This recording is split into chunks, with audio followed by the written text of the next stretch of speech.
नमस्कार बच्चों, BA final semester 6 में लघु प्रश्न है। ये मेरे राम का मुकुट भीग रहा है। तो पहला प्रश्न है, मेरे राम का मुकुट भीग रहा है, ललित निबंध का उद्देश्य क्या? इस निबंध का क्या उद्देश्य है? तो मेरे राम का मुकुट भीग रहा है ललित निबंध विद्यानिवास मिश्र द्वारा रचित एक उद्देश्य पूर्ण निबंध है। इसका उद्देश्य क्या है? निबंध का प्रमुख उद्देश्य यह स्पष्ट करना है कि जो वर्तमान पीढ़ी पिछली पीढ़ी की ममता की पीड़ा को नहीं समझ पाती है।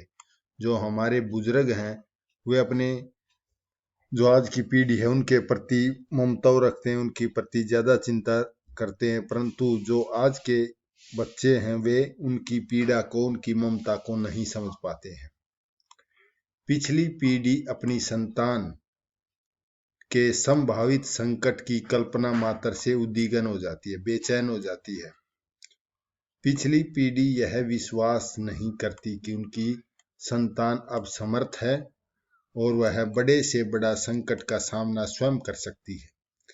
लेखक ने अपना यह उद्देश्य अपने घर मेहमान बनकर आई लड़की जो कृष्णा थी, कृष्णा के अपने पुत्र एवं अपने एक मित्र के साथ देर रात तक संगीत का एक कार्यक्रम में देखने जाने की घटना के माध्यम से स्पष्ट किया कि लेखक कितना परेशान हो जाता। लेखक अपने पुत्र और मेहमान लड़की को रात्रि के उस संगीत कार्यक्रम को देखने जाने की अनुमति तो नहीं देना चाहता था, परंतु बच्चों का मन रखने के लिए कुछ समय तक उस कार्यक्रम में जाने की अनुमति दे बैठा था।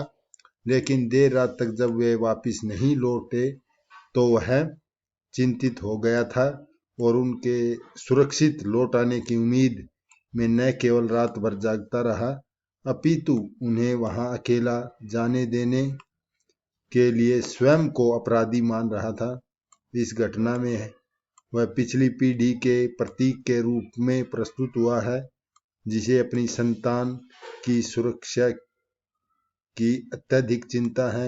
उसका लड़का मेहमान लड़की नई पीढ़ी के रूप में चित्रित हुई है, जो अपने माता पिता की ममता की पीड़ा नहीं समझ पाते हैं।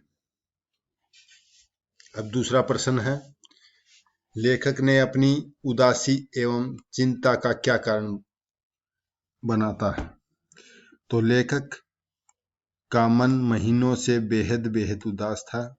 उसकी उदासी का कोई खास वजह नहीं थी, फिर भी वह अपनी उदासी के कुछ कारणों पर प्रकाश डालता हुआ कहता है कि उसकी तबीयत माने स्वास्थ्य ढीली रहती थी। कुछ उसके पास आसपास का तनाव और कुछ उनसे टूटने का डर था। खुले आसमान के नीचे भी खुलकर सांस लेने की जगह की कमी थी।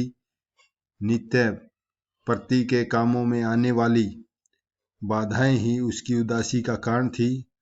हालांकि ये सभी वजह किसी भी उदासी की वाजिब कारण नहीं है, परंतु फिर भी इन्हीं कारणों से लेखक को रात भर नींद नहीं आती है और उनके दिन ऐसे बीतते हैं जैसे भूतों के सपनों की एक रील पर दूसरी रील चढ़ा दी गई है।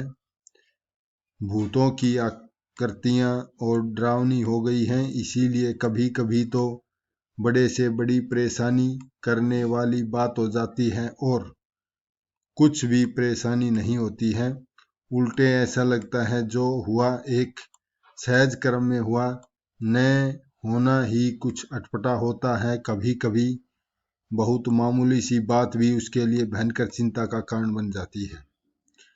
अगला प्रश्न है, मुकुट भीगने का प्रतीकार्थ क्या है? तो ये मुख्य प्रश्न है। मुकुट भीगने का प्रतीकार्थ प्रतिष्ठा मतलब मान सम्मान के नष्ट होने से है। लेखक ने इस प्रतीकार्थ के माध्यम से वर्तमान समय की एक बड़ी भयानक समस्या, युवाओं के बिना बताए अधूरी बात बताकर घर से दूर रहने की ओर संकेत किया है। लेखक ने स्पष्ट किया कि त्रेता युग में जब भगवान राम को वनवास मिला था उस समय उसकी चिंता नहीं की गई थी, अपितु उसके मुकुट को भीगने से बचाने की चिंता की गई थी, क्योंकि वनवास की अवधि समाप्त होने पर मुकुट उन्हें ससम्मान पहनाया जाना था। परंतु आज के युग में हर घर का राम पुत्र जब अपने बड़ों को बिना बताए या झूठ बोलकर घर से बाहर रहता है, रातों में सिनेमा या गीत संगीत के कार्यक्रम देखने जाता है, तो घर के बुजुर्ग, बूढ़े माँ बाप या दादा दादी को केवल उनकी सुरक्षा की ही नहीं, अपने घर की प्रतिष्ठा माने मान सम्मान के भी नष्ट होने की चिंता लगी रहती है। क्योंकि पता नहीं इस समय वह क्या अनर्गल कार्य कर बैठे। लेखक ने उक्त वाक्यांश का प्रतीकात इन शब्दों में स्पष्ट किया है, जैसे राम भीगे तो भीगे, मुकुट न भीगने पाए, और इसकी चिंता बनी रही।